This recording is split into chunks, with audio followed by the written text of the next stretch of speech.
12 Intriguing and Controversial Facts about Pope Benedict XVI. The papacy of Benedict XVI, born Joseph Aloysius Ratzinger, was marked by both reverence and controversy. Here are 12 facts, some eyebrow-raising, about this deeply theological and sometimes polarizing pope. Fact number 1. Prestigious academic background. Joseph Ratzinger, who would later become Pope Benedict XVI, showcased intellectual prowess from an early age. After his ordination in 1951, he began his academic journey at the Higher School of Philosophy and Theology in Freising, subsequently moving on to the University of Munich. Over the years, he became a respected figure in theological circles, with professorial roles at institutions such as the University of Bonn, 1959 to 1963, the University of Münster, 1963 to 1966, the University of Tübingen, 1966 to 1969, and the University of Regensburg, 1969 to 1977. Throughout his academic tenure, Ratzinger penned multiple theological books and articles, notably Introduction to Christianity and Jesus of Nazareth. His deeply analytical approach to theology and his ability to connect religious principles with contemporary issues earned him the epithet the Intellectuals' Pope. Number 2. Oldest pope at election since the 1700s. On April 19, 2005, the conclave elected Joseph Ratzinger as the 265th Pope of the Roman Catholic Church. At the age of 78, he took the name Pope Benedict XVI. This election was significant, not just for the shift in leadership but also because of Ratzinger's age. The last time a pope had been elected at such an advanced age was in 1730 when Lorenzo Corsini was elected as Pope Clement XII at the age of 78 years and 81 days. Benedict XVI's election was emblematic, suggesting that age was not the primary factor for papal leadership but rather experience, wisdom, and spiritual direction. Number 3. Shortest papacy in modern times. Pope Benedict XVI, born Joseph Ratzinger, served as the Pope from April 19, 2005, to February 28, 2013, amounting to a tenure just shy of 8 years. By modern standards, his papacy is considered particularly short, especially when juxtaposed with his predecessors. Pope John Paul II, one of the most recognized and influential popes in history, held the papal office for over 26 years, from October 16, 1978, to April 2, 2005. Such long papacies have become a standard expectation, making Benedict XVI's tenure stand out even more in recent history.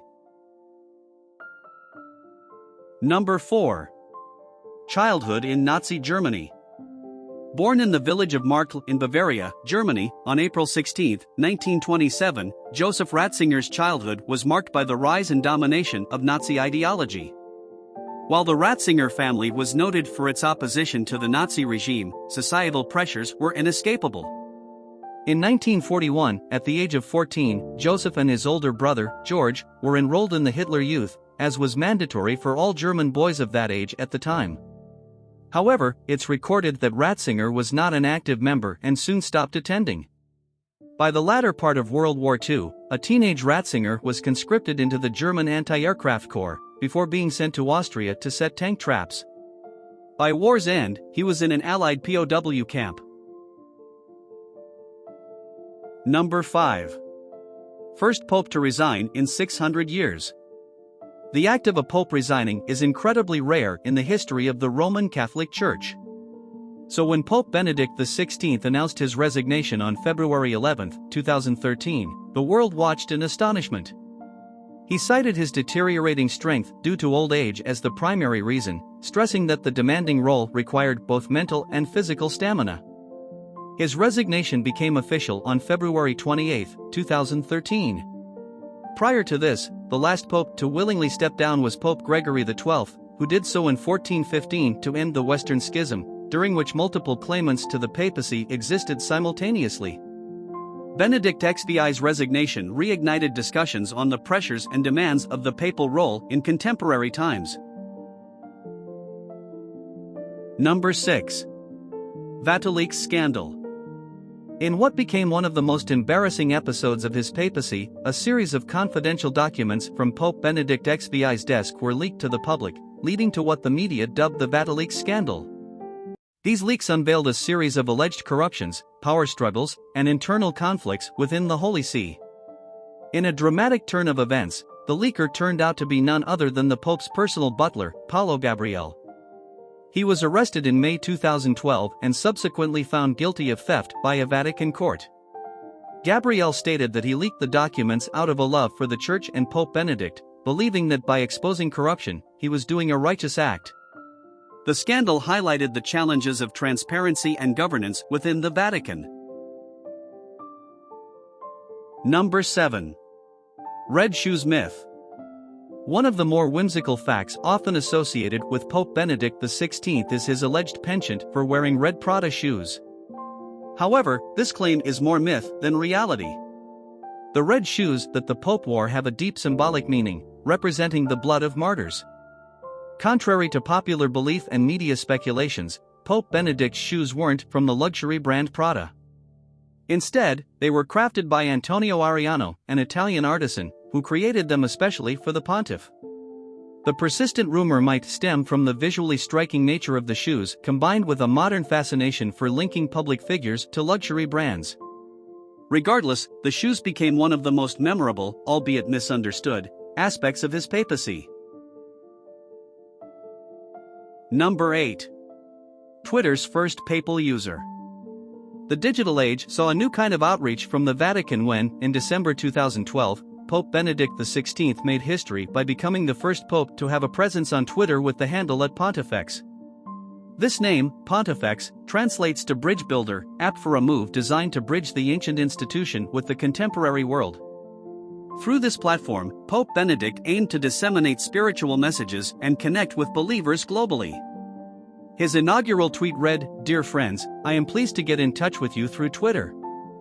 Thank you for your generous response. I bless all of you from my heart." Number 9.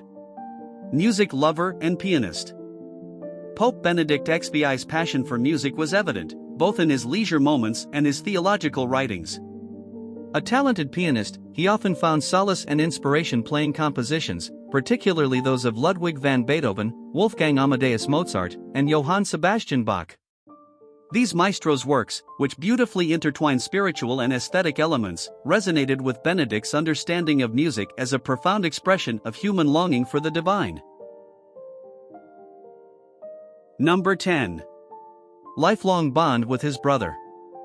The relationship between Joseph Ratzinger and his elder brother, George, was more than familial. It was a spiritual bond fortified by shared faith and vocation. Both of them chose the path of priesthood and were ordained together on June 29, 1951. George, like Joseph, had a musical inclination and served as the conductor of the Regensburg Cathedral Choir. The Ratzinger brothers' relationship was marked by mutual admiration, respect, and a shared commitment to the Church's teachings. Their closeness was evident, with frequent visits and meetings, exemplifying a lifelong bond rooted in faith, love, and shared experiences. Number 11. Defender of doctrine. Prior to ascending to the papacy, Joseph Ratzinger held the influential position of prefect of the Congregation for the Doctrine of the Faith from 1981 until 2005. This role, often described as the Church's doctrinal watchdog, meant that he was tasked with upholding and defending the teachings of the Catholic Church. He was particularly known for his conservative stances, asserting the Church's positions on controversial topics. Ratzinger's tenure saw a critical examination of liberation theology, a movement that combined Christian principles with political activism, primarily in Latin America, which he believed deviated from core church teachings. Additionally, he stressed the uniqueness and importance of Catholicism in interreligious dialogues, emphasizing its foundational role. Number 12. Contribution to Vatican II. The Second Vatican Council, convened between 1962 and 1965, stands as one of the most transformative events in the modern Catholic Church. This ecumenical council aimed to address and adapt the Church's teachings and practices to the challenges of the modern world.